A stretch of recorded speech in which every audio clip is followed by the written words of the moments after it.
kegiatan hari ini seperti apa? Ya, jadi kegiatan pada pagi hari ini saya bersama tim sudah melakukan olah TKP. Kami sudah melakukan pengambil data, pemotretan, kemudian mengambil sampel barang bukti berupa abu dan arang. Nanti akan kami lakukan pemeriksaan secara laboratoris di lab. Kemudian nanti hasilnya akan kami tuangkan dalam bentuk berita acara pemeriksaan.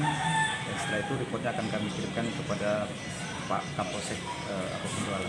Tadi apa saja yang sempat diambil dari olah TKP ini? Ya, jadi dari olah TKP saya mengambil barang bukti 2 item. Yang pertama adalah meteran listrik yang berada di perbatasan antara losnya Ibu Dewi dengan Ibu ini. Kemudian abu arang yang berada di depan rolling.